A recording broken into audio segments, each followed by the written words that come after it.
that there is space in this dunya for billions and billions and billions or more people.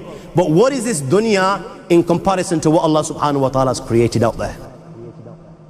This dunya is insignificant. This dunya is meaningless to Allah.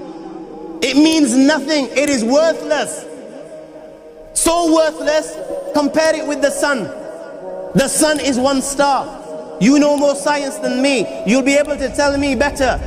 Take this planet Earth and you place it inside the sun, and you will be able to place 1.3 million Earths in the sun. 1.3 million Earths in the sun. Allahu Akbar. Allah is the greatest. The sun is one star. One star. There are stars out there which are millions of times bigger than the sun. You tell me this, that you need millions and millions of stars to make one galaxy. And then you tell me this, that there are zillions of galaxies out there. Let me tell you on top of this, my friend. After this, whatever you see above, when you raise your head and you look above, whatever you see above, the zillions and zillions and zillions of galaxies, let me tell you, this is everything there is within the first heaven. Everything there is within the first heaven, and Allah is the creator of 7 heavens. 7 heavens. And the distance between the first heaven and the second heaven is 500 years. You know the distance that can be covered in 500 years? At what speed? Only Allah knows. Only Allah knows.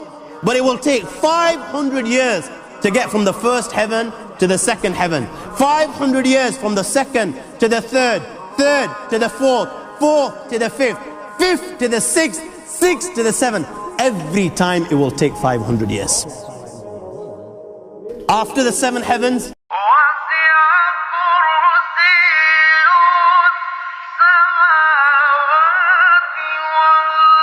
وَسِعَ كُرْسِيُّهُ السَّمَاوَاتِ وَالْأَرْضِ. You all read the Ayatul Kursi. You all know the Ayatul Kursi. After this, you have the Kursi of Allah. You have the chair of Allah subhanahu wa ta'ala. You know these 7 heavens that we've just talked about, in comparison to the Kursi of Allah, they're non-existent. They're meaningless. Rasulullah sallallahu alaihi wasallam has given an example in a hadith, just to give us a little bit of understanding with regards to the 7 heavens in comparison to the Kursi of Allah. Take a ring from your finger, take it off, the small ring that you have, and place it, let's say, in a desert, the Sahara Desert. It's the biggest desert in the world. You know that ring that we take off from our fingers and place it in the Sahara Desert? What comparison is in between the ring and the Sahara Desert? Nothing. Nothing. The 7 heavens is the ring, and the Kursi of Allah is the Sahara Desert. After the Kursi of Allah, you have the Arsh of Allah. وَكَانَ أَرْشُهُ عَلَى الْمَاءِ. You have the Arsh of Allah. Again, Rasulullah has explained, so just so that we can understand. Take the ring, place it in the desert. This time, the ring is the Kursi and the Arsh is the desert. What is the Kursi in comparison to the Arsh of Allah? Nothing. Then you have angels which carry the Arsh of Allah. Their heads are in the 7th heaven and their feet are in the lowest earth. My friends, then you have the Lord of the Arsh al-Kursi. لا تدركه الأبصار ويدرك الأبصار وهو اللطيف الخبير. He is beyond the size of Allah, who Allah is, what Allah is. The greatness of Allah is beyond the comprehension of my little mind. This is the being that you and I are messing with.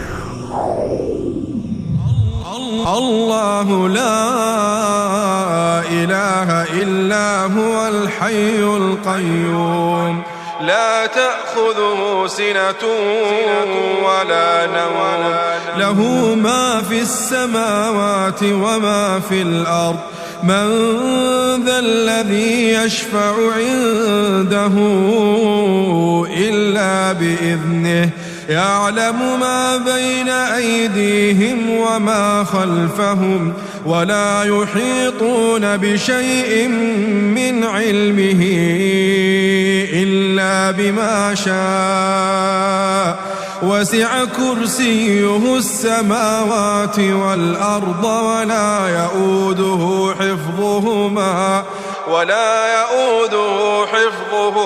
وهو العلي العظيم